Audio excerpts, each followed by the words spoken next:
Buenas noches. Bueno, vamos a dar inicio al tema de hoy, ¿no? El tema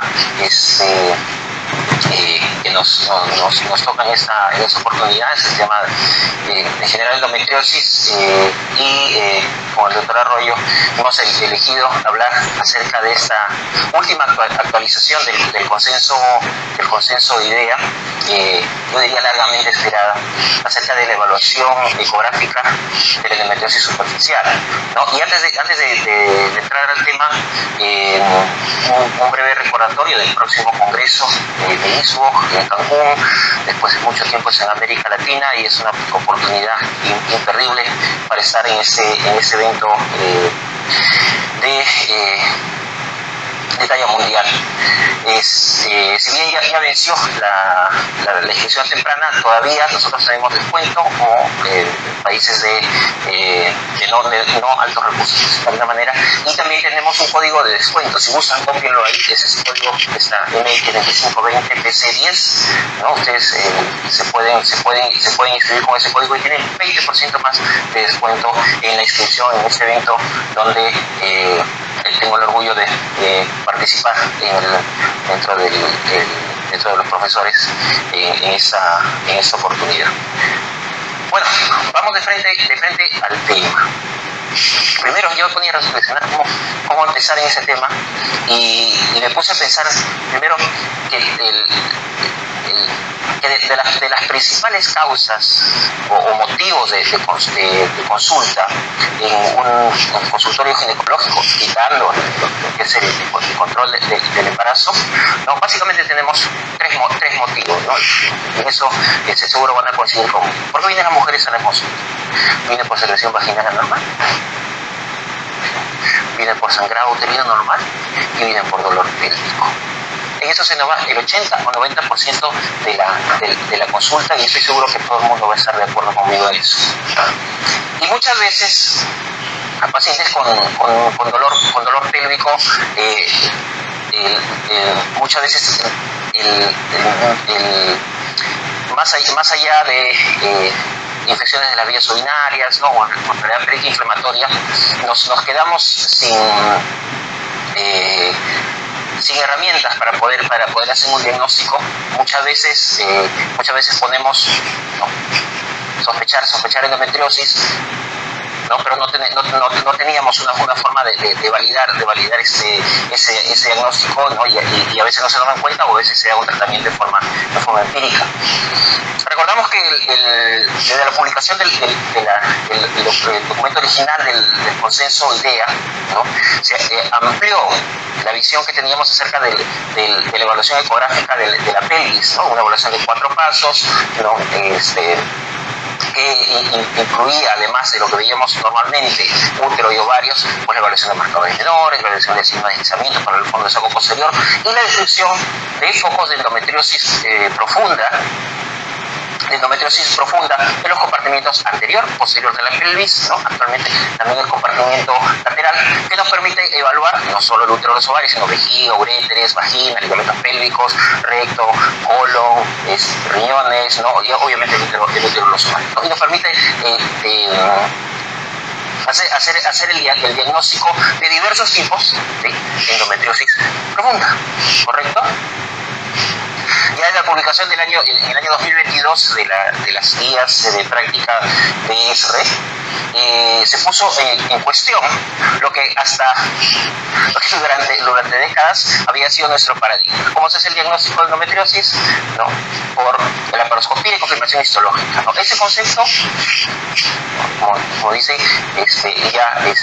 digamos, se dejó de considerar, ¿no? Dejando solo para la laparoscopía aquellas pacientes con diagnóstico de imágenes negativas. Pero eso nos dejaba una pieza en el rompecabezas sin resolver, que es la endometriosis superficial, ¿no? Son lesiones que afectan a la superficie del peritoneo, pueden tener diferentes apariencias, ¿okay? Son lesiones diseminadas y que afectan a 8 de cada 10 pacientes, ¿correcto? en una estadística, pues figura que más o menos el 30% de las pacientes que tienen con diagnóstico de endometriosis solo tienen endometriosis superficial, ¿no? Entonces, digamos que para ellas el consenso de idea originalmente nos quedaba corto, ¿no? Y se había dejado pues el diagnóstico de esta forma de presentación frecuente, ¿no? Básicamente era la laparoscopía con diferentes lesiones que se pueden visualizar directamente. Pero sin embargo, la laparoscopía no es un método perfecto, ¿no? También tiene sus limitaciones, ¿no? Entonces, principalmente, ¿no? el diagnóstico visual por la laparoscopía depende de la experiencia del cirujano, ¿no? Si un cirujano nunca ha visto una lesión de endometriosis, pues simplemente no va a poder hacer el diagnóstico, ¿correcto? ¿No? Aparte de eso, en la práctica, muchos cirujanos no toman muestras, ¿no? Y seguramente lo han visto ustedes muchas veces en los hospitales, en la práctica privada, ¿no? Dicen, sí, bueno, parece que tiene endometriosis, o no le veo nada, y no toman ninguna muestra.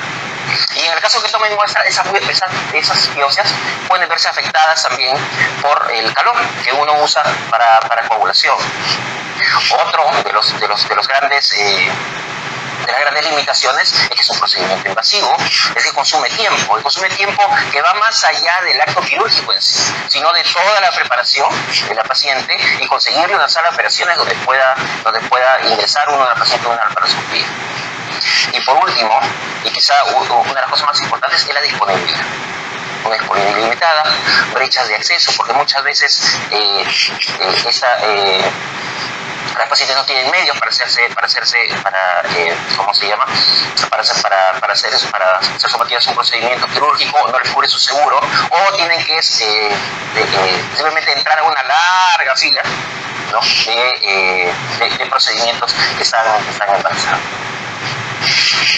Es por ese motivo que ya desde el año 2019 y ese trabajo fue presentado precisamente en el Congreso Mundial en Berlín por el profesor Matthew Leonardi, ¿no? Que es uno de los que más ha publicado sobre ese tema de endometriosis superficial, ¿no? Donde él presenta un procedimiento novedoso al cual llamó sonopodografía, por las siglas POD, en inglés es Bauschaf-Douglas, ¿no? El fondo de saco de Douglas. ¿Y qué consistía básicamente? Básicamente era aprovechar la vía transcervical para, a través de las trompas, llenar este espacio, es el fondo del saco posterior, con líquido. ¿Correcto? Y en ese espacio se pueden definir claramente las estructuras, ¿correcto? Esto vendría a ser el líquido, ¿correcto? Esto es el sexto recto vaginal, el recto, el cervix, el fornix vaginal posterior, ¿no? Y se puede definir todo el contorno del peritoneo. Y ese contorno del peritoneo normalmente lo vemos irregular y lo vemos bien liso. Entonces, ¿qué observación hizo el doctor Matthew, ¿no? Él encontró que había ciertos patrones característicos en esa población en el cual coincidían con lesiones superficiales en el peritoneo, ¿no? Y describió 5 tipos de patrones: proyecciones hiperecogénicas, áreas hipecoicas, áreas físicas, adherencias laxas, ventanas peritoneales, ¿no? Y aquí lo mostramos, ¿no? En este pequeño video, ¿no? Se ve una pequeña proyección de tejido, ¿no? Que al movimiento pues se mueve como si fuera una especie de telita. Acá, ¿no? Dentro del espesor del peritoneo, pues una imagen muy pequeñita, hipocogénico, áreas hipoecoicas, ¿no? Acá sobre la serosa del recto, fíjense, estas áreas físicas que se mueven, se da cuenta, ¿no? Completamente anormales.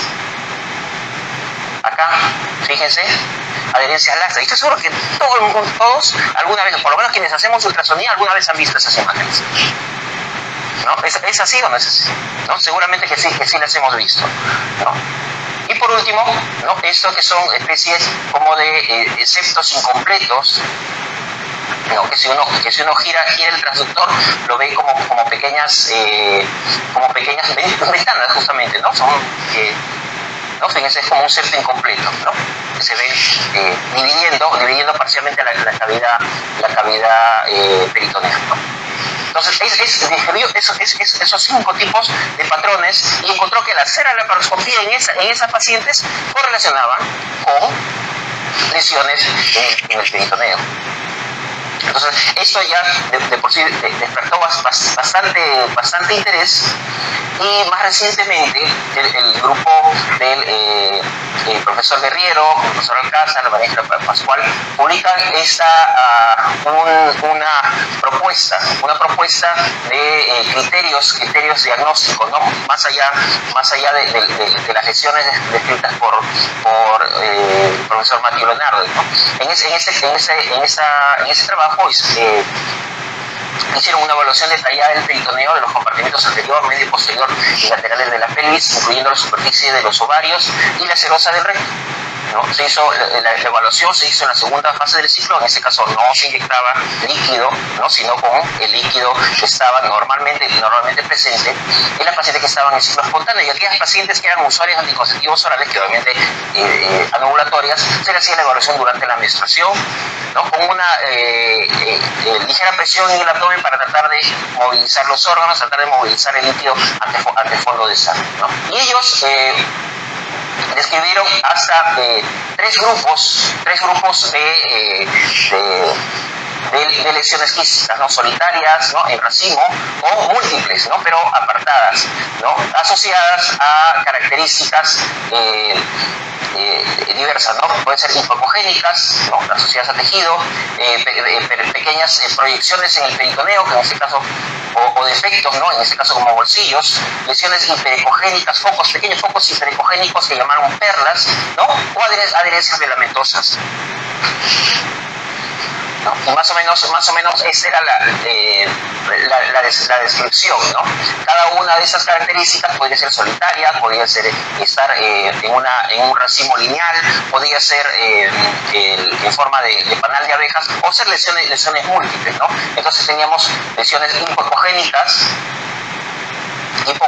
como esta, ¿no? Una pequeña lesión quística, lesiones predominantemente cóncavas, ¿no? Como que tienen un defecto aquí en sacabocado, ¿no? que sea solitarias como en este caso, múltiples como en este caso, como en un racimo, lesiones convexas al contrario, ¿no? o sea, pequeñas proyecciones, ¿no? Bulging en inglés, correcto, focos hiperecogénicos, fíjense, ¿no? muy pequeños puntos hiperecogénicos, acá más notorio, o las famosas adherencias, ¿no? en este caso adherencias filamentosas o adherencias laxas. Más recientemente, el año 2024, ese grupo que es de Londres, ¿no? hizo otra publicación, ¿no? diagnóstico de endometriosis superficial en ecografía ultrasonic por visualización del peritoneo al fondo del saco de Douglas, ¿no? Y ellos hacen esta observación, que cuando nosotros vemos las imágenes, ¿no? que están más próximas al transductor, nosotros vamos a ver 3 capas, ¿no?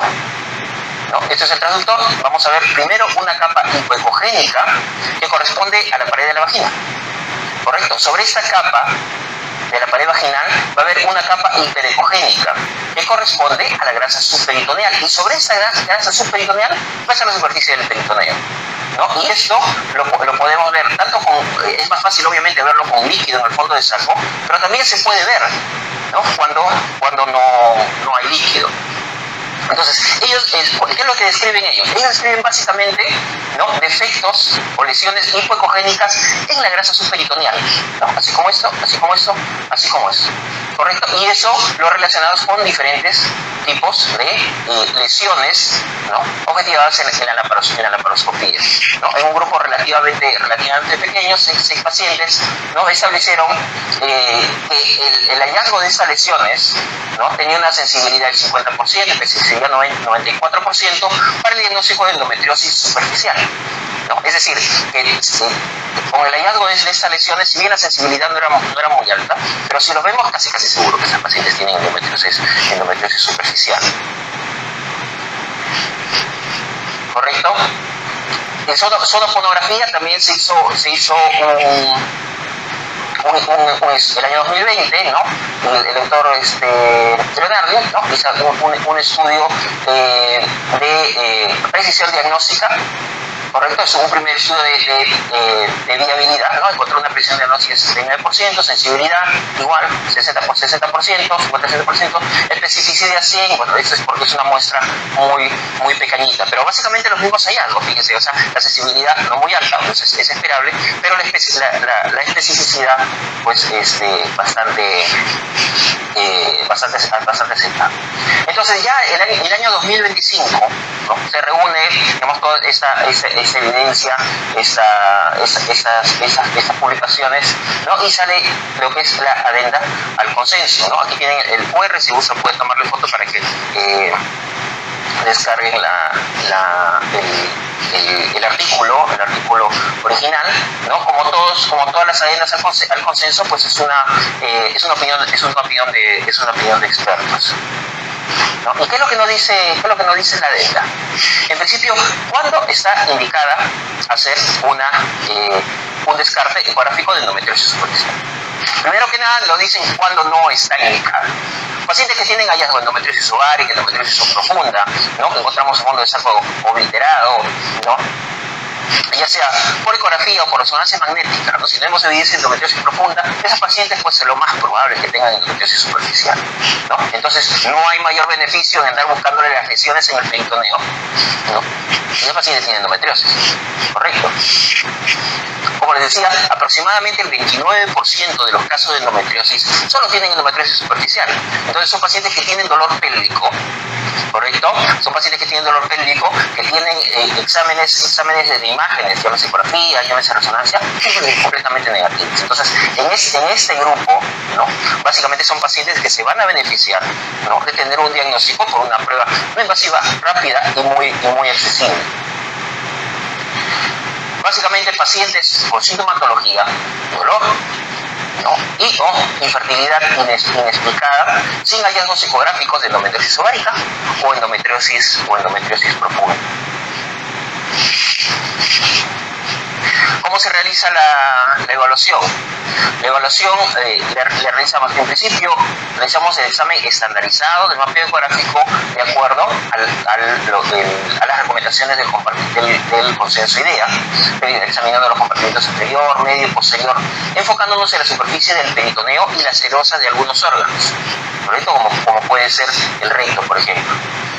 ¿Dónde vamos a encontrar con mayor frecuencia las lesiones? Pues en el fondo de saco de Douglas, ¿correcto? Y si tenemos líquido libre, ahí pues eso nos va a facilitar mucho la evaluación. Y eso lo vamos a encontrar en forma fisiológica, en la fase periovulatoria, en la fase menstrual, ¿correcto?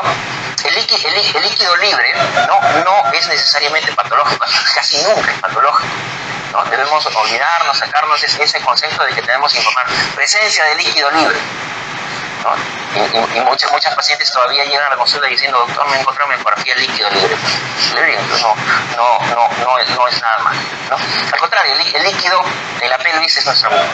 El líquido nos ayuda a ver muchas lesiones, ¿no? Incluso para la determinación para el examen del ligamento sucrosacro es muy útil tener líquido en el fondo del saco, ¿no? Esto pues va a ser menos probable si la paciente la tenemos en tratamiento hormonal. Si no es un paciente que ya inicia el tratamiento con Tienogel o cualquier otra progestina, o que está recibiendo anticonceptivos orales, pues va a ser menos probable que encontremos líquido. Hay que tener mucho cuidado con la presencia de coágulos o fibrina, sobre todo en la etapa posovulatoria, ¿no? Cuando tenemos la eclosión del folículo preovulatorio y se forma el cuerpo lúteo, muchas veces hay un pequeño sangrado, ¿no? Y puede formar pequeños coágulos y eso darnos la impresión de adherencias filamentosas. Hay que diferenciarlo. Otra cosa que nosotros tenemos que tener mucho cuidado es con las fímbrias.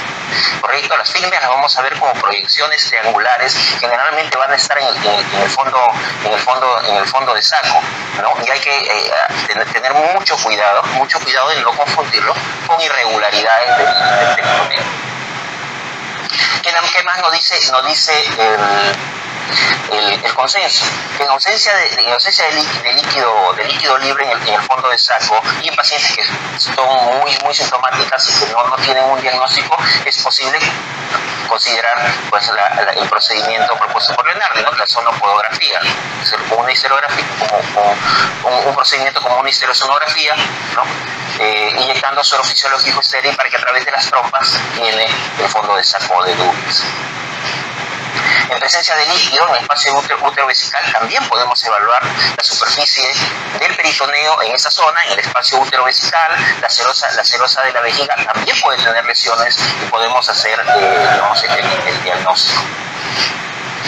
¿Es necesaria la preparación intestinal en este caso? Bueno, eso es controversial, ¿no? De acuerdo a las publicaciones, no mejora el rendimiento diagnóstico hacer una preparación intestinal, pero definitivamente se ve mejor. No, definitivamente se ve mejor una pelvis en la cual nosotros hemos preparado ese intestino, no tenemos tanto contenido, no tenemos tantos gases y más allá del diagnóstico en sí, desde el punto de vista pedagógico es mucho más fácil enseñarle a un alumno, ¿no? cómo se ve a la pared del recto con un recto preparado que con una imagen en la cual solo tiene sombras. En el consenso se describen básicamente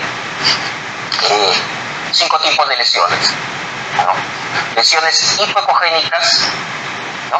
Asociadas al tejido, ¿no? Que en la laparoscopía se ven como lesiones en llamaradas rojas, ¿correcto?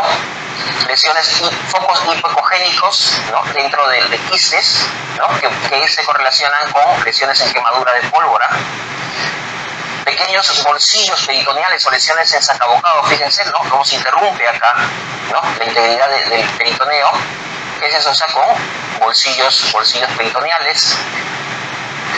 Quistes solitarios en la superficie del peritoneo, que se relacionan con lesiones claras en la laparoscopía. O quistes agrupados, ¿no? Que se van a ver como múltiples vesículas claras. Obviamente estas lesiones son muy pequeñitas.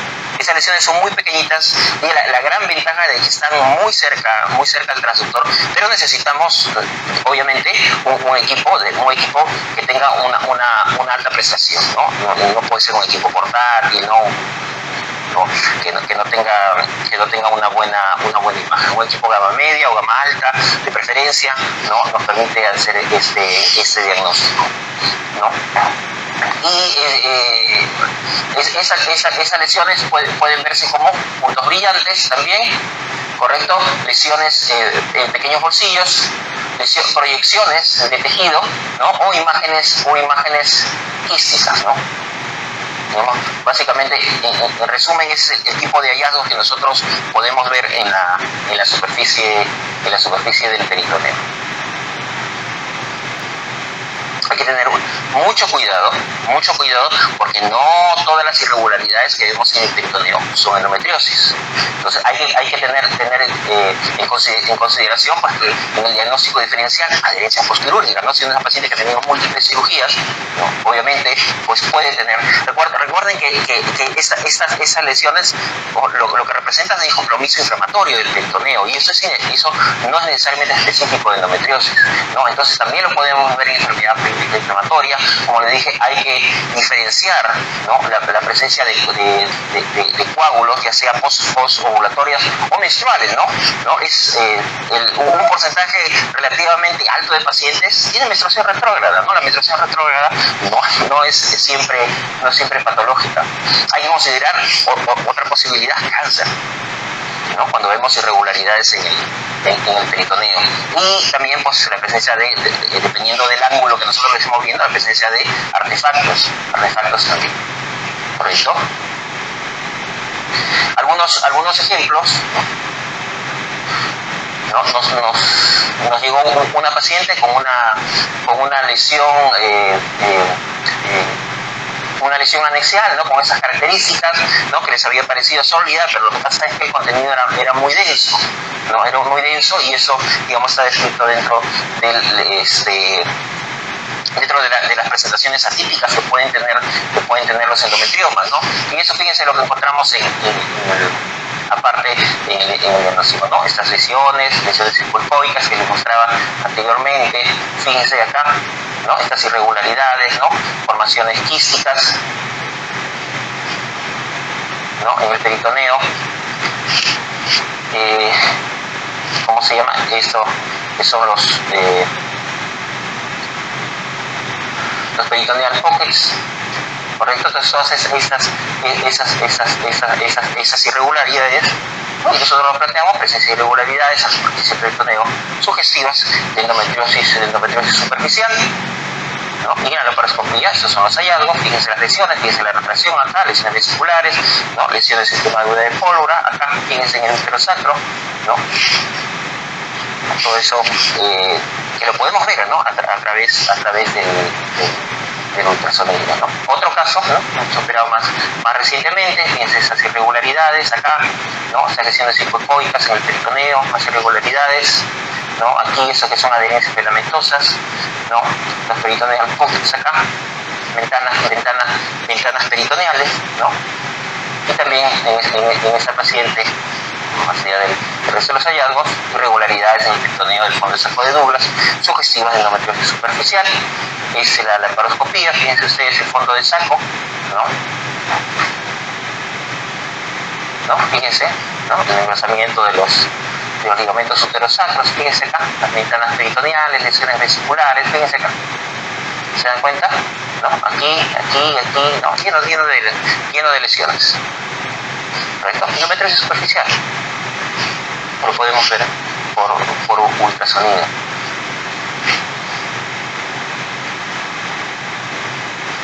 Eso, sin lugar a dudas, en una paciente que no tiene otros hallazgos de endometriosis ovárica o endometriosis profunda, ¿no?, es una gran ventaja, ¿no?, porque a la paciente le podemos dar una respuesta a su incertidumbre, a sus interrogantes. Doctor, ¿por qué me duele?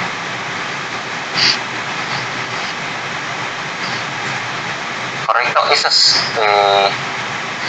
un estudio que se presentó en el último Congreso Mundial en Sydney, y que también es el grupo del profesor Leonardi también. También lo va a presentar en el Congreso Mundial, ¿no? No puedo confirmar porque a mí me tocó hacer la revisión, me llevo un estudio de sonopodografía. Este es mal, definitivamente, ¿no? Pero eso es un estudio muy interesante porque es básicamente una validación de la técnica para hacer el diagnóstico. ¿Qué es lo que hacen ellos? Un grupo de pacientes, ¿no?, programados para la laparoscopía, hace un estudio prospectivo, ¿no?, con confirmación laparoscópica e histológica, ¿no?, en un grupo de 65 pacientes para calcular la precisión de la prueba, sensibilidad, especificidad, valor predictivo positivo y negativo, ¿no? En ese grupo se descartaron todas aquellas pacientes en las cuales no era posible hacer y que las trompas no estaban permeables, ¿no? Y se logró realizar el estudio en 92% de los casos, ¿no? ¿Qué es lo que encontraron? Fíjense, la precisión de la sonopodografía para el diagnóstico de endometriosis superficial Validado por laparoscopía, 93%. Por histología, 86%. Fíjense, sensibilidad, 94-91%. Especificidad, 87%. 60% con histología. Valor predictivo positivo, 86%. 91%. Y valor predictivo negativo, 97-60%. Es una prueba que tiene un rendimiento bastante aceptable para el diagnóstico de endometriosis superficial, que ciertamente puede beneficiar a un grupo grande de pacientes. Entonces, ideas para llevar. La endometriosis superficial se presenta como un tejido hipercogénico con áreas quísticas, lesiones convexas o cóncavas, pocos hipercogénicos se pueden asociados con adherencias laxas. Pueden ser lesiones únicas, múltiples o agrupadas. Podemos tener toda esa serie de variaciones. Se sugiere que esa evaluación del peritoneo lo realizemos en quienes, en pacientes que tienen síntomas sugestivos de endometriosis y o infertilidad inexplicada. ¿Correcto? En ausencia de hallazgos ecográficos o por resonancia de endometriosis ovárica o endometriosis profunda, aquellas pacientes con clínica, con síntomas, con infertilidad inexplicada y que no tenemos un diagnóstico, pues miremos el peritoneo, ¿no? Particularmente en el centro, a todas las pacientes, pues miramos el peritoneo, sobre todo aquellas que tienen sensibilidad específica, ¿no? Y de verdad que correlaciona muy bien el dolor con el hallazgo. La presencia de líquido libre es una ayuda enorme, ¿no? Debemos de dejar de considerar definitivamente este hallazgo como un hallazgo anormal, ¿no? Debemos de dejar de informarlo como una conclusión. Cuando nosotros informamos una conclusión es porque es normal, ¿no? O porque es patológica, ¿no? O porque estamos descartando algo, ¿no? Entonces, ¿no? Al ser algo que puede presentarse en pacientes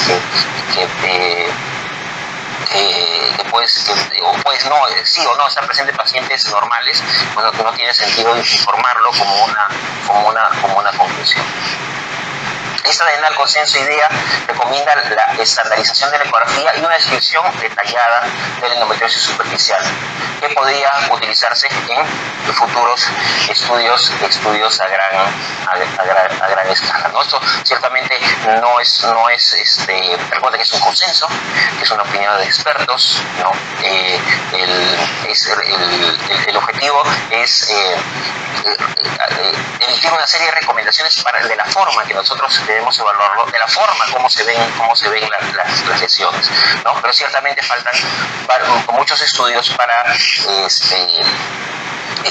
validar pues esta técnica, ¿no? Recuerde que de acuerdo a lo que se ha publicado hasta ahora, la sensibilidad, y obviamente tenemos pequeñas ventanas, ¿no? para examinar, no es muy alta, ¿no? Pero la especificidad sí es bastante aceptable. ¿Correcto?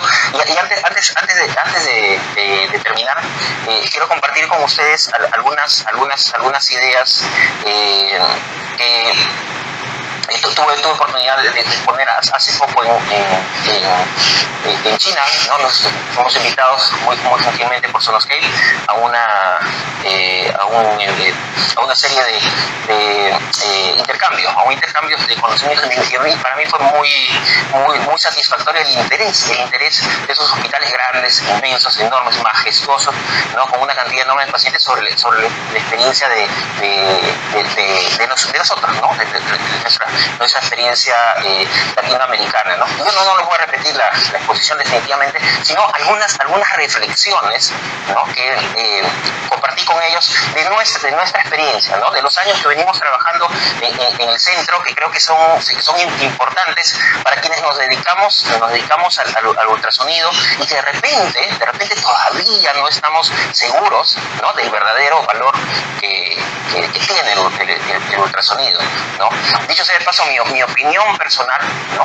Es que dentro de muy poco, ¿no? El ultrasonido va a ser la piedra angular en el diagnóstico y el manejo de la endometriosis, ¿no? por diferentes motivos, ¿no? Y bueno, las conclusiones que yo les tenía sobre el tiempo que venimos trabajando es, primero, que tener un centro especializado en endometriosis es factible, ¿no? Es factible y es posible.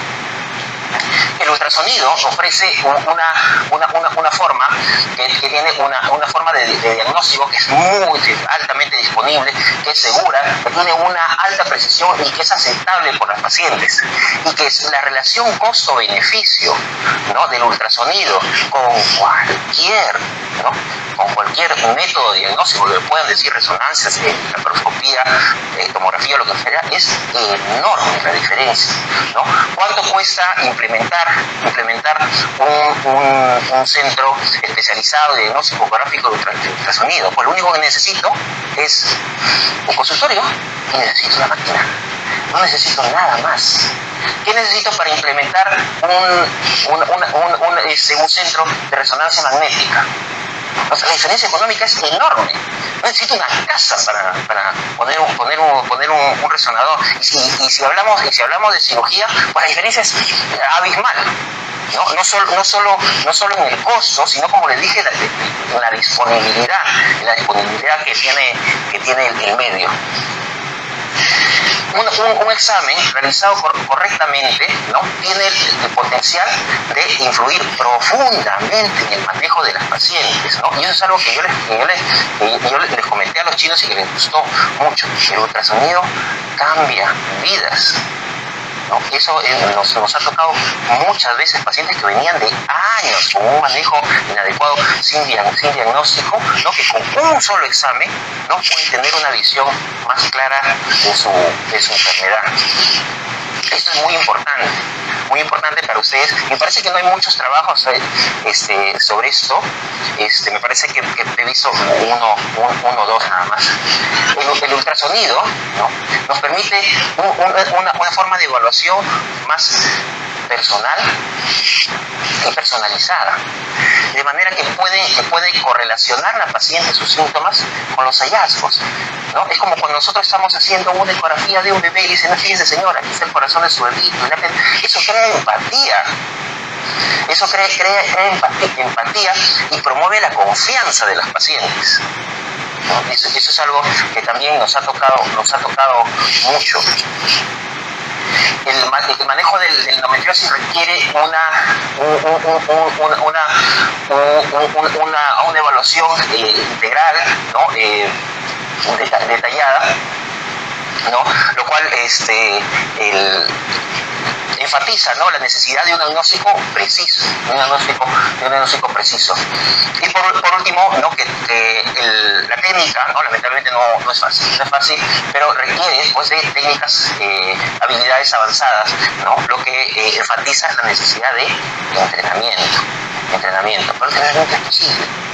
el entrenamiento es posible, ¿no? Hace 10 años, ¿no?, quienes tienen mi edad o más, ¿no?, ¿quién habla de medicina fetal?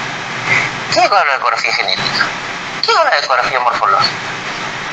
¿Sí o no? Ahora tenemos un montón de especialistas, ¿no? Cada vez más, me da un gusto enorme ver cada vez más expertos, ¿no?, cada vez más jóvenes.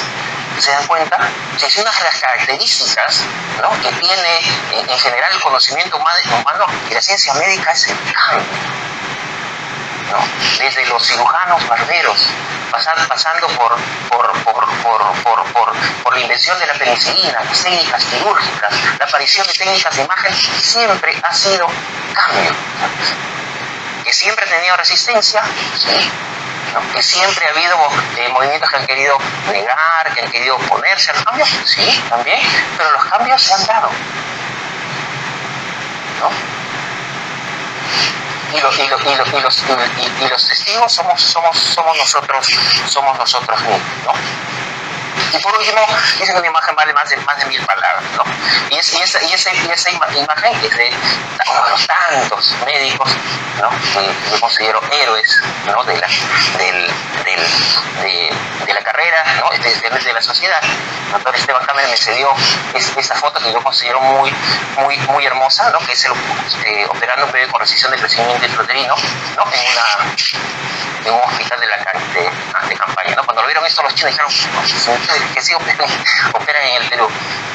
El ultrasonido, ¿no?, puede salvar vidas, mejorar la vida de las pacientes hasta en las áreas más remotas, ¿no? Y un área remota me puedo llevar un equipo. Es más, o sea, ahorita hay un montón de equipos hasta en las áreas más remotas del Perú. ¿En cuántos sitios hay resonador? ¿A cuántos sitios puedo llevar resonador?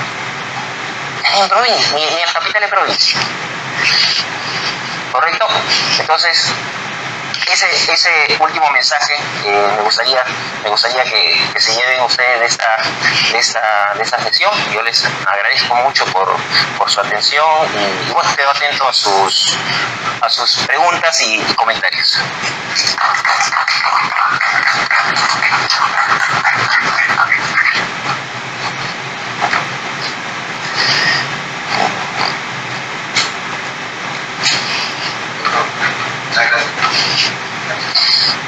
Me pregunta, por ejemplo, ¿cuánto tiempo de clase necesario? A ver, me parece, no, definitivamente todavía no hay un estudio de curva de aprendizaje, ¿no?, en endometriosis superficial, ¿correcto? Pero se han hecho estudios de curva de aprendizaje para, ¿cómo se llama?, la maniobra de deslizamiento, para detección de lesiones en el recto, de lesiones en los úteros sacros, y más o menos casi todos se encuentran lo mismo, ¿correcto? Si usted tiene experiencia en ultrasonido, ya se realiza ultrasonido en forma regular, no tiene un turno de ecografía, 40 exámenes en un centro de referencia, ¿correcto? Y si usted está recién empezando, ¿no?, es un residente de tercer año o es un colega recién acabado que no tiene todavía mucha experiencia en el ultrasonido y está haciendo su curva de aprendizaje, 250 más o menos, ¿no? Específicamente para endometriosis superficial no hay estudios todavía que hasta donde yo sé, pero seguro pues que van a salir seguro publicaciones. Otra pregunta que siempre hacen es ecografía versus resonancia, ¿no? Ya que se hizo el comentario, yo creo que nosotros que nos dedicamos a la ultrasonografía siempre vamos a estar de acuerdo con que el ultrasonido tiene más ventaja. Sí, definitivamente son exámenes complementarios. Lamentablemente todavía no se maneja un preconcepto, un prejuicio en relación a la resonancia, ¿no?, por ser una técnica pues más compleja, más cara, y eso va a ser mejor que el ultrasonido, y la verdad es que no es mejor, ¿no? Y eso a veces, fíjense, yo el otro día estaba en una conferencia, ¿no?, donde el expositor hizo una presentación brillantemente y dice, bueno, yo felizmente, ¿no?, tengo en el primer piso al radiólogo para que me diga qué ha visto en la resonancia. Pues hermano, ¿no? O sea, verdaderamente digamos, la experiencia que he visto en estos años es que cada técnica tiene sus ventajas y sus desventajas, ¿no? Pero sí, ciertamente el carácter dinámico del mapeo ecográfico nos permite ver las lesiones que están muy cerca del transductor y evaluar, ¿no?, lo que son adherencias en la pelvis mucho mejor que la resonancia, mucho mejor. Hace muy poco nomás en el curso que hacemos regularmente en el centro, evaluamos una paciente que traía una resonancia, y en la resonancia decía endometriosis profunda, descompartimiento posterior, ¿no?, con tracción de la pared anterior del recto, no sé, ¿no? Y nos la manda pues porque dice, esta paciente puede ser dificilísimo operar, ¿no? ¿Qué creen que tenía? Nada, se le mandaba el deslizamiento, se movía, ¿no?, el peritoneo así de ladito. Entonces, muchas veces, ¿no?, y eso también me lo han dicho colegas en México, ¿no?, que la resonancia generalmente tiende a exagerar, ¿no? Porque hay superposición de las imágenes, ¿no? Claro que para ver en panorama, ¿no?, eso es una ventaja, ¿no?, de la resonancia, ¿no? Pero digamos, contando pros y contras, ¿no?, el mapeo ecográfico sigue siendo la técnica de primera línea. Otra consulta que nos hacen es crear unidades de diagnóstico especializado en endometriosis es posible en la práctica pública. Ajá. Sí, sea, es fácil implementarlo porque en teoría, por la ley de la endometriosis, deberíamos ofrecer eso. ¿Sí?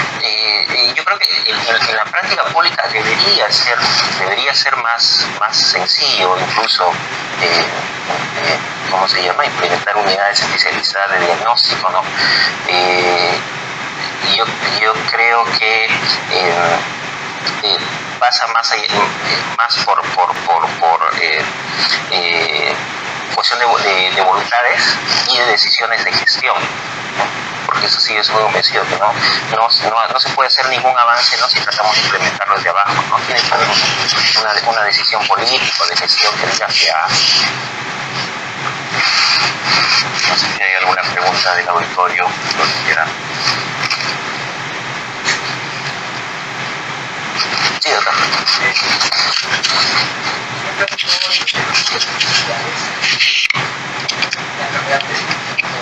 Es correcto.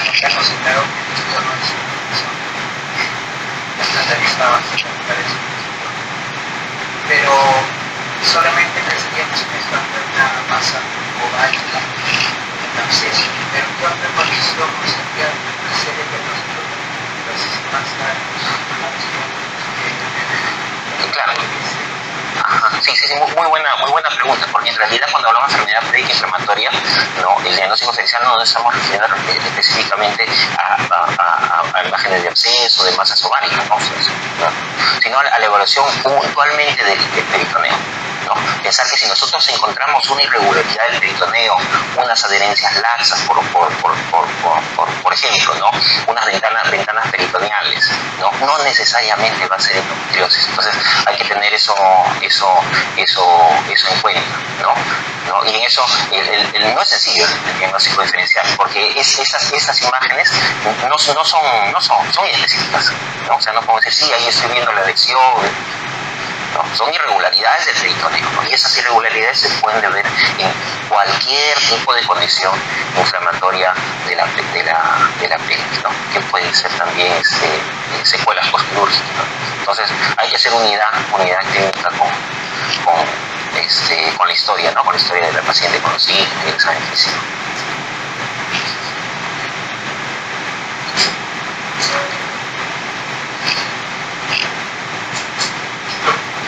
Sí.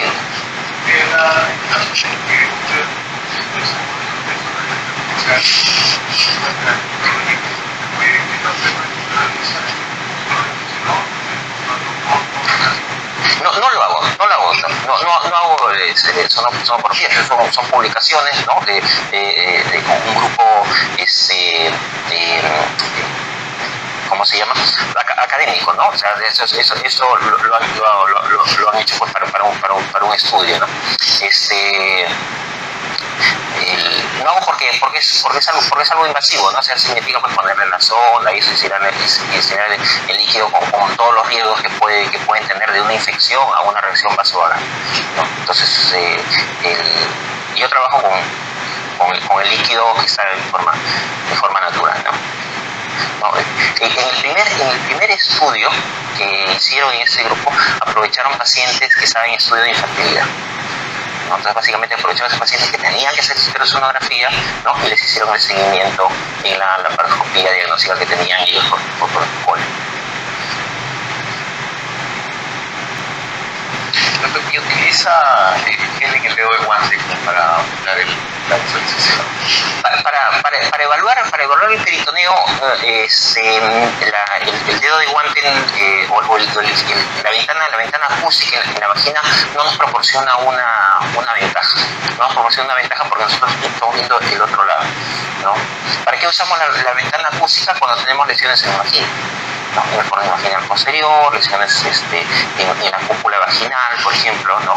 Ahí sí nos proporciona una ayuda.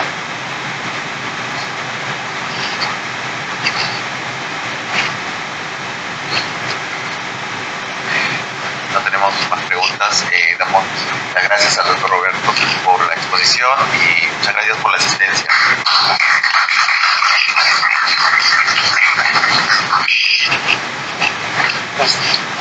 Terminamos ahí.